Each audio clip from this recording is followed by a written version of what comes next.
স্বাগতম জনাইছো সকলোকে এইখন ইউটিউব চেনেল আসাম জেএনবিলৈ। আজি আমি ডে 6 লৈ আগমন কৰিছো, ঠিক আছে? ডে 6, ঠিক আছে? আজি আমি কি কৰিম, দ্বিতীয় যেটো আমাৰ বিষয় আছিল, সেকেন্ড টপিক যেটো আছিল সাংখ্যিক মান, স্থানীয় মান আৰু নিকটৱৰ্তী মান যেটো, তাৰ আমি কি কৰিম, পূৰ্বৱৰ্তী প্ৰশ্ন কাগজসমূহ সলভ কৰিম, ঠিক আছে? PYQ যেটো প্ৰিভিয়াস ইয়াৰ কোৱেশ্চন, ঠিক আছে? তো আমি আৰম্ভ কৰো। পূৰ্বৱৰ্তী বৰ্ষৰ পৰীক্ষাৰ প্ৰশ্নাৱলী PYQ।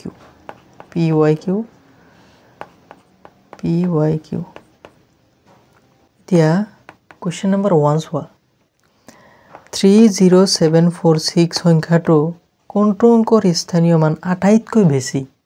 আমাৰ ইয়াতে 5টা যে অংক দিছে, এই 5টা অংকৰ মাজত কোনটো অংকৰ স্থানীয় মান আটাইতকৈ বেছি? এতিয়া স্থানীয় মান আটাইতকৈ বেছি কোনফালে হয়? যেটো আটাইতকৈ বাওঁফালে থাকে, ঠিক আছে? তেনেহলে ইয়াৰ এনসাৰটো কি? 3 হৈ যাব এনসাৰটো। এনসাৰটো আমাৰ 3 হৈ যাব। এতিয়া তুমি লিখি চাব পাৰা 6ৰ স্থানীয় মান কিমান হ'ব? 6 এ হ'ব। তাৰ পাছত আহি যাব 4ৰ কি হ'ব? স্থানীয় মান হ'ব 40, ঠিক আছে? 7ৰ স্থানীয় মান কিমান হ'ব? 700। 0ৰ স্থানীয় মান তো 0 হৈ যায়। এতিয়া 3 স্থানীয় মান কিমান হ'ব? 3টা 2টা 3টা 4টা। তেনেহলে আমাৰ আটাইতকৈ ডাঙৰ কোনটো হ'ল? 3টোই আমাৰ আটাইতকৈ ডাঙৰ স্থানীয় মান হৈ যাব, ঠিক আছে? এতিয়া আহি যোৱা কোৱেশ্চন নম্বৰ 2। ইয়াতে কি কৈছে? 18.24ক কি কৰিব লাগে? 20.2 ৰে পূৰণ আমি তলৰ আসন্ন মানটো পাওঁ। পূৰণ কৰি আসন্ন মান অৰ্থাৎ নিকটৱৰ্তী মান যেটো হিটো লিখিব লাগে, ঠিক আছে? এতিয়া চোৱা 18.24 ইনটু কিমান? 20.2 পূৰণ কৰা। তেনেহলে 0 2 দি আমাৰ 2 4 গুণ 8, 2 2 গুণ 4, 2 8 গুণ 16, 2 1 গুণ 2 3 পূৰণ 0 দি যেহেতু আমাৰ 0 হ'ব, সেই কাৰণে আমি এটা 0 দিলে এটো এক ঘৰ আমাৰ পূৰণ হৈ যাব, বুজি পালা? এতিয়া 2 দি চোৱা, 2 দি আমাৰ সেম টু সেম অপাৰেটৰ দৰে হ'ব। তেনেহলে কি হ'ব? 8 4 6 3। এনসারটো আমার কি হয়ে যাব? 0 8 4 8 6 14 4 1 বাকি 7 8 6 3। তেনেহলে 4 ঘৰ আগত এটা দশমিক আহিব, আমাৰ এনসাৰটো এইটো। এতিয়া নিকটৱৰ্তী মান কৈছে, তেনেহলে আমাৰ নিকটৱৰ্তী মান কি হ'ব? ইয়াতে তো কি এই সংখ্যাটো আমাৰ কি 5তকৈ কম হয়, ঠিক আছে? এখানে আমার কি হবে? 368 হয়ে যাব আমার অ্যান্সার। 368 অ্যান্সারটো আমার 2 নম্বরটো হয়ে যাব। নিকটৱৰ্তী মান যেহেতু হইছে আসন্ন মান বুলি কৈছে, সেই কাৰণে আমাৰ অ্যান্সাৰটো 2 নম্বৰটো হৈ যাব, বুজি পালা? এতিয়া আহি যোৱা কোৱেশ্চন নম্বৰ 3। ইয়াতে কি কৈছে? 37508 সংখ্যাটোক নিকটৱৰ্তী শতক লৈ নিলে ইয়াৰ মান হ'ব। নিকটৱৰ্তী কত ল'ব লাগে? নিকটৱৰ্তী শতক লৈ, ঠিক আছে? এতিয়া চোৱা 37508 শতক লৈ ল'ব লাগে।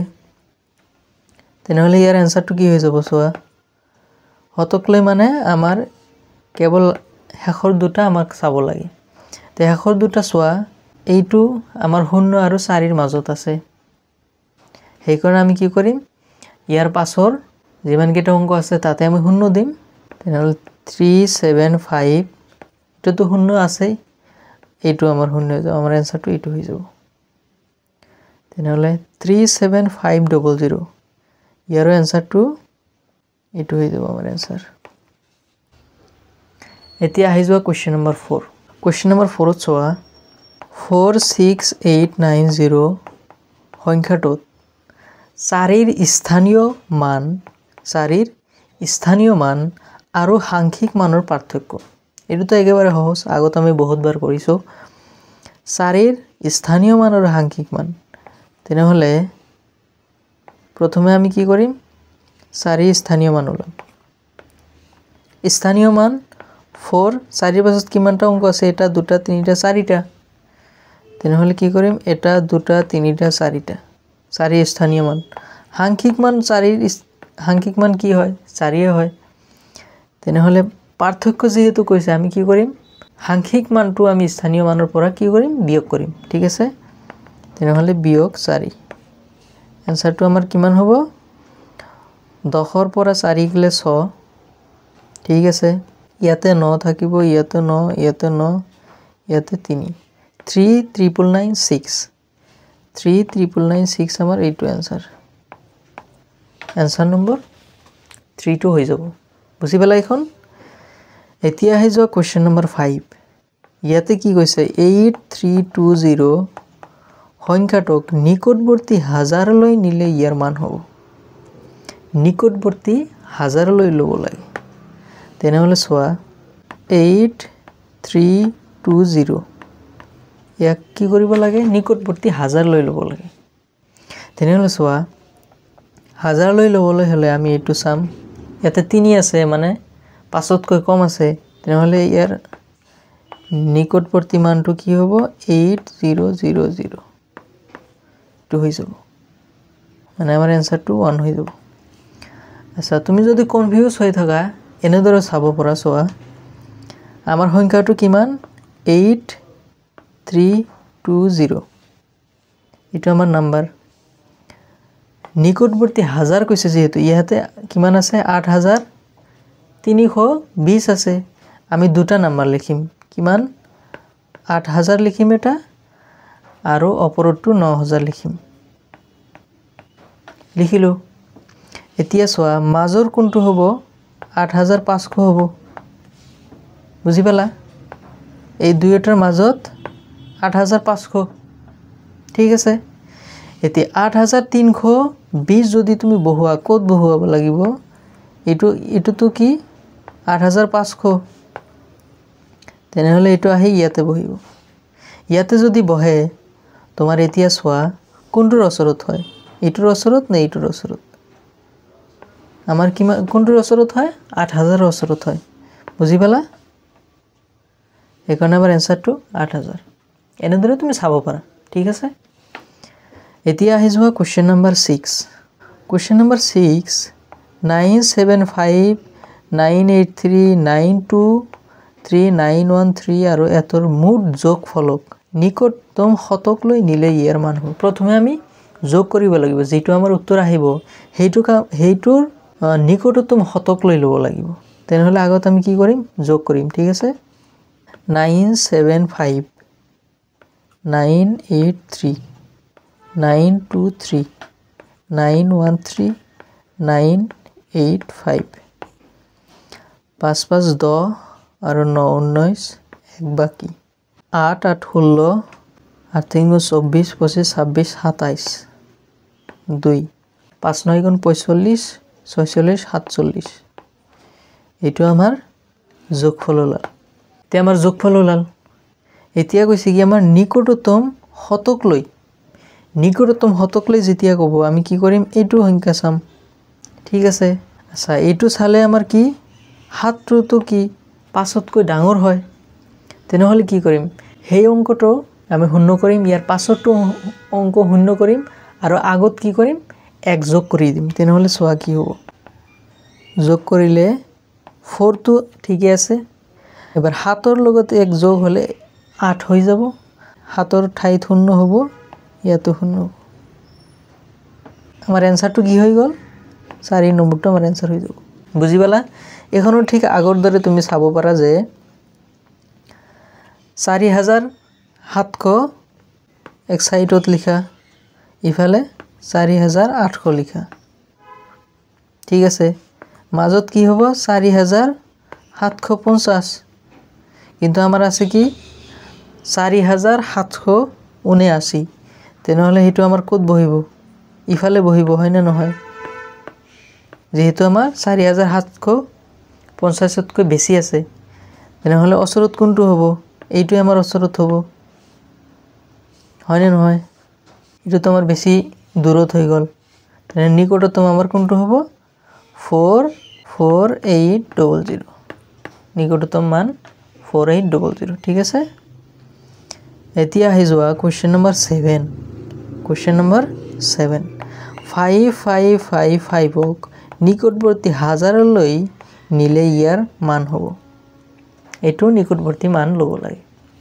এতিয়া চোৱা 5555 নিকটৱৰ্তী হাজাৰলৈ লওঁতে আমি কি কৰিম এই অংকটো চাম ঠিক আছে এটো কি 5ৰ সমান থাকিলে বা 5তকৈ ডাঙৰ থাকিলে আমি কি কৰিম আগত এক যোগ কৰিম আৰু বাকি পিছৰ কেইটা আমি শূন্য বহাই দিম তেনেহলে ইয়াতে কি হ'ব এটো এক যোগ হ'ব তেনেহলে 5ৰ লগত এক যোগ হলে 6 আৰু ইয়াতে তিনিটা শূন্য বহি যাব এনসাৰটো আমাৰ 6000 হৈ যাব বুজি পালা এখন ঠিক আগৰ দৰে তুমি এটো চাব পাৰা যে ইফালে 5000 লিখা ইফালে 6000 লিখা মাজত আমাৰ কি হ'ব 5500 কিন্তু আমাৰ সংখ্যাটো কি দি আছে 5555 তেনেহলে আমাৰ হেই অংক সংখ্যাটো কত বহিব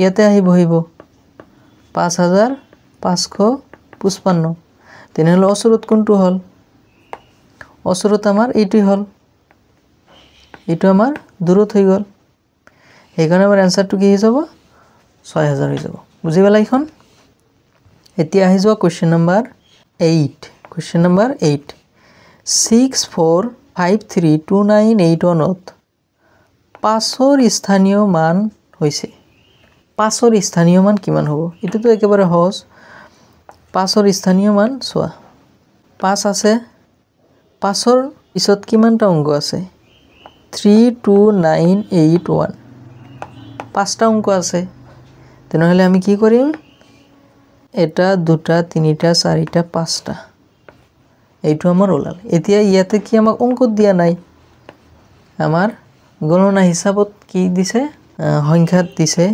এতিয়া চোৱা তো কিমান হ'ব 5 লাখ হৈ যাব তেনেহলে আমাৰ আনসাৰটো কত আছে 5 লাখ এইটো আমাৰ আনসাৰ হৈ যাব বুজি পালা এখন এতিয়া আহি যোৱা কোৱেশ্চন নম্বৰ 9 কোৱেশ্চন নম্বৰ 9 725 নিকটৱৰ্তী শতক লৈ নিলে ইয়াৰ মান হ'ব নিকটৱৰ্তী শতকত লওঁতে আমি কি কৰিম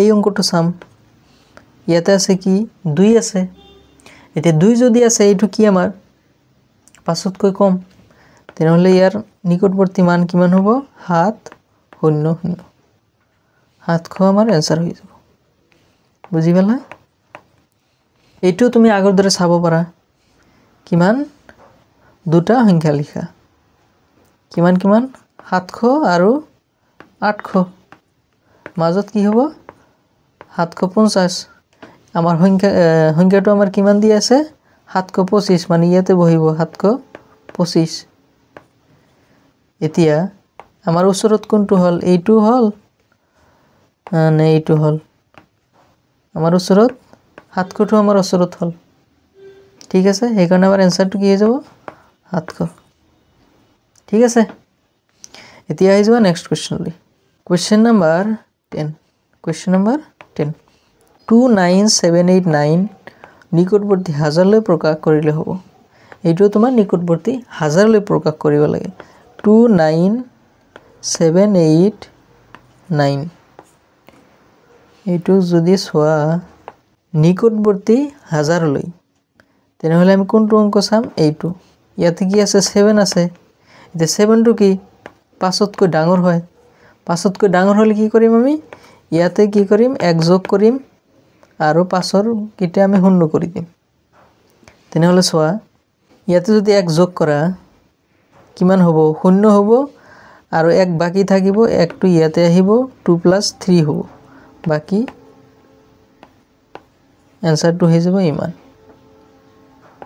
30000 হৈ যাব আনসারটো বুজি পালা আনসার হৈ যাব আমাৰ 4 নম্বৰটো বুজি পালা এনেকৈ চাব পাৰা যে হাজাৰলৈ নিকটতম মান গৈছে তেনেহলে আমি ইফালে লিখিম 29000 ইফালে 30000 মাজত আমাৰ কি হ'ব 29500 দুয়োটাৰ মাজত ঠিক আছে এতিয়া আমাৰ সংখ্যাটো কিমান আছিল 29789 297 মানে ইফালে বহিব এই অংকটোৰ ইফালে বহিব ইয়াতে হ'ব 29789 তেনেহলে আমাৰ কোনটোৰ ওচৰত হৈ যাব 30000 ৰ ওচৰত হৈ গল ইয়াতে 30000 ৰ ওচৰত 29000 দূৰ হৈ যাব এখানে আমাৰ আনসাৰটো কি হৈ যাব 30000 ঠিক আছে তো আজিৰ কাৰণে ইমানে আছিল ধন্যবাদ সকলোকে